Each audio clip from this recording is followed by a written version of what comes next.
नमस्ते दोस्तों, स्वागत है आपका हमारे चैनल पर। आज हम बात करने जा रहे हैं एक ऐसे महापुरुष की जिनका नाम सुनते ही दिल में श्रद्धा का सैलाब उमड़ पड़ता है।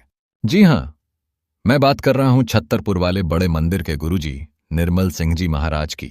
लोग उन्हें प्यार से शुक्राना गुरुजी, डुगरी वाले गुरुजी या छत्तरपुर वाले गुरुजी कहते हैं। गुरुजी कोई साधारण संत नहीं थे, वो तो भगवान शिव का जीवंत रूप थे, जिनके एक इशारे, एक नजर और एक आशीर्वाद ने लाखों लोगों के जीवन को बदल दिया।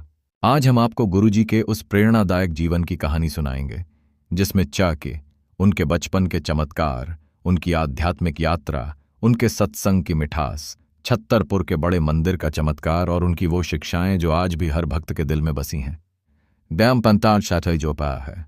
तो तैयार हो जाइए एक ऐसी आध्यात्मिक यात्रा के लिए जो आपके दिल को छू लेगी। जय गुरुजी, शुक्राना गुरुजी। सबसे पहले बात करते हैं गुरुजी के जीवन की। निर्मल सिंह जी महाराज का जन्म हुआ था 7 जुलाई 1952 को पंजाब के संगरूर जिले के छोटे से गांव डुगरी में। उनके पिता श्री मस्त राम जी एक मेहनती किसान थे जो खेतों में दिन रात मेहनत करते थे। उनकी मां श्रीमती सूरजित कौर एक ऐसी महिला थीं जिनका दिल दया और भक्ति से भरा था। वो अक्सर गुरुद्वारे में भजन कीर्तन करतीं और गरीबों की मदद करतीं।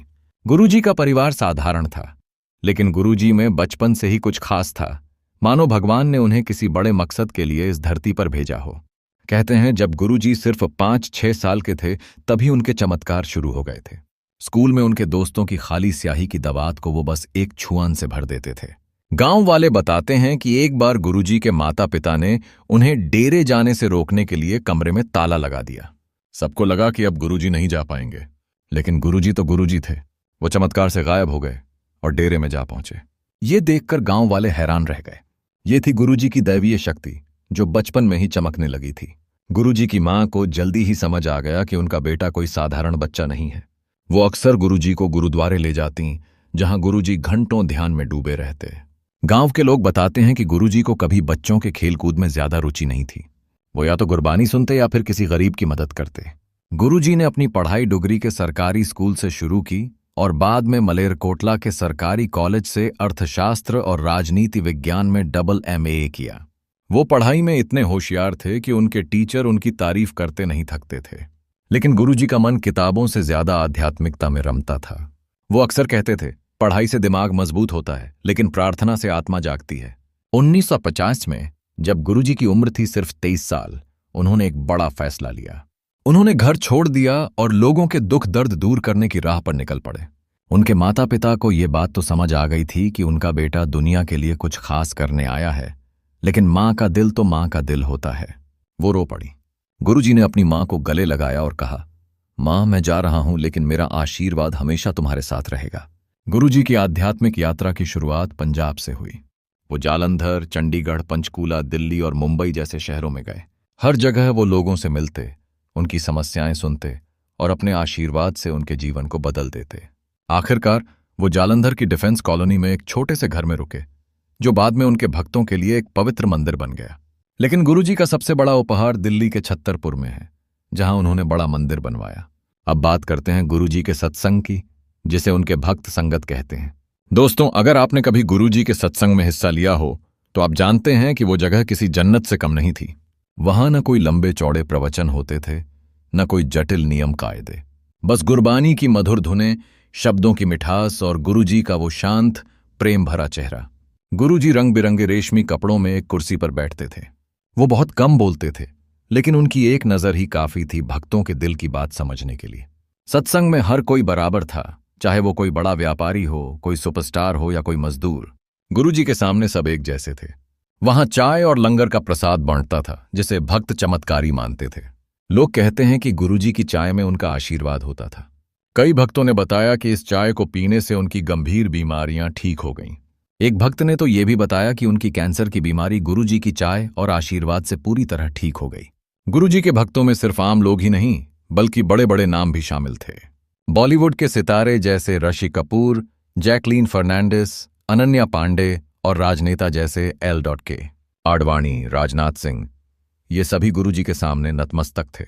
कहते हैं कि जब ऋषि कपूर गुरुजी से मिलने आए तो वो इतने भावुक हो गए कि उनकी आंखों में आंसू आ गए।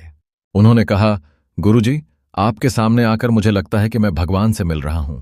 अब आते हैं छत्तरपुर के बड़े मंदिर पर, जो गुरुजी की सबसे बड़ी देन है। 1910 के दशक में गुरुजी ने दिल्ली के भट्टी माइंस इलाके में इस मंदिर की नींव रखी। दोस्तों, ये मंदिर सिर्फ एक इमारत नहीं है, ये आस्था का वो केंद्र है जहां आज भी गुरुजी की मौजूदगी हर पल महसूस होती है। मंदिर में एक विशाल ग्रेनाइट का शिवलिंग है, जो भगवान शिव का प्रतीक है। इसके ऊपर बना गोल गुंबद एक वास्तुशिल्प चमत्कार है। इस गुंबद से जुड़ी एक कहानी बहुत मशहूर है। जब इसका निर्माण हो रहा था तो आर्किटेक्ट ने कहा, तिलक बत्रा ने गुरुजी से कहा, गुरुजी, बिना मजबूत आधार के इतना बड़ा गोल गुंबद बनाना असंभव है, ये गिर जाएगा। गुरुजी ने बस मुस्कुराते हुए कहा, तिलक, एक बार फिर कोशिश करो, इस बार मैं आधार दूंगा। और देखिए, वो गुंबद बिना किसी दरार के बन गया। आज भी वो गुंबद हर भक्त को गुरुजी की दैवीय शक्ति की याद दिलाता है। बड़ा मंदिर गुरुजी की समाधि स्थल भी है। कहते हैं कि 31 मई 2008 को गुरुजी ने महासमाधि ली, लेकिन उनके भक्त मानते हैं कि गुरुजी आज भी उनके बीच हैं। मंदिर में सुबह 8:30 बजे और शाम 5 बजे आरती होती है। मंगलवार और बुधवार को मंदिर बंद रहता है। भक्त बताते हैं कि जब वो मंदिर में ध्यान करते हैं तो उन्हें गुलाब की सुगंध महसूस होती है, जो गुरुजी के आशीर्वाद का संकेत मानी जाती है। अब बात करते हैं गुरुजी के चमत्कारों की, जो अनगिनत हैं। एक भक्त ने बताया कि उनकी बेटी को डॉक्टरों ने जवाब दे दिया था। वो गुरुजी के पास आए और गुरुजी ने बस इतना कहा, घर जाओ, सब ठीक हो जाएगा। और सचमुच कुछ ही दिनों में उनकी बेटी पूरी तरह ठीक हो गई। एक अन्य भक्त ने बताया कि वो आर्थिक तंगी से गुजर रहे थे। गुरुजी ने उनके सपने में आकर रास्ता दिखाया और उनकी सारी समस्याएं हल हो गईं। कहते हैं कि गुरुजी की मौजूदगी में अक्सर फूलों की सुगंध फैल जाती थी। कई बार भक्तों को ऐसा लगता था कि गुरुजी उनके मन की बात पहले ही जान लेते थे। एक बार एक भक्त गुरुजी से मिलने आया। वो अपनी समस्या बताने ही वाला था कि गुरुजी ने मुस्कुराते हुए कहा, तेरा वो काम हो जाएगा, चिंता मत कर। भक्त हैरान रह गया, क्योंकि उसने अभी कुछ बोला ही नहीं था। गुरुजी के चमत्कार उनके महासमाधि लेने के बाद भी जारी हैं। भक्त बताते हैं कि जब वो बड़े मंदिर में प्रार्थना करते हैं तो उनकी हर मुराद पूरी होती है। एक भक्त ने बताया कि उसकी शादी में अड़चन आ रही थी। उसने गुरुजी से प्रार्थना की और कुछ ही महीनों में उसकी शादी पक्की हो गई। अब बात करते हैं गुरुजी की शिक्षाओं की, जो इतनी सरल थीं कि हर कोई उन्हें अपने जीवन में उतार सकता था। गुरुजी कहते थे, कलयुग में भगवान को पाना बहुत आसान है, बस दिल से प्रार्थना करो और उनका शुक्रिया अदा करो। कि वो भक्तों को पंडितों पर ज्यादा निर्भर न होने की सलाह देते थे। वो कहते थे, रत्न पहनने से पहले अच्छे से जांच लो, वरना इसका उल्टा असर भी हो सकता है। गुरुजी शादियों को सादगी से करने की बात कहते थे। वो फिजूल खर्ची के खिलाफ थे और कहते थे, पैसा वहां लगाओ जहां जरूरत हो। उनकी सबसे खूबसूरत शिक्षा थी, कभी किसी की निंदा मत करो। अगर तुम किसी की बुराई करोगे तो तुम्हारा आशीर्वाद उसे चला जाएगा। गुरुजी सभी धर्मों की एकता में विश्वास रखते थे। वो कहते थे, सभी धर्म एक हैं, सभी भगवान एक हैं, बस नाम अलग अलग हैं। गुरुजी का जीवन एक खुली किताब था। वो कभी अपने चमत्कारों का ढोल नहीं पीटते थे। वो बस इतना चाहते थे कि उनके भक्त प्रेम, दया और सेवा के रास्ते पर चलें। उनके सत्संग में हर कोई अपने दुख भूल जाता था। वहां सिर्फ प्रेम था, शांति थी और गुरुजी का आशीर्वाद था। तो दोस्तों, ये थी छत्तरपुर वाले बड़े मंदिर के गुरुजी निर्मल सिंह जी महाराज की कहानी। उनकी जिंदगी हमें सिखाती है कि सच्चाई, सादगी और प्रेम से बड़ा कोई धर्म नहीं। उनके चमत्कार आज भी भक्तों के जीवन को रोशन कर रहे हैं। उनकी शिक्षाएं आज भी हमें सही रास्ता दिखाती हैं। और छत्तरपुर का वो बड़ा मंदिर आज भी हर उस भक्त के लिए एक तीर्थ है जो गुरुजी के आशीर्वाद की तलाश में है।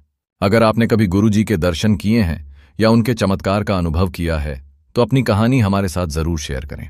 और हाँ, इस वीडियो को लाइक करना, अपने दोस्तों के साथ शेयर करना और हमारे चैनल को सब्सक्राइब करना न भूलें।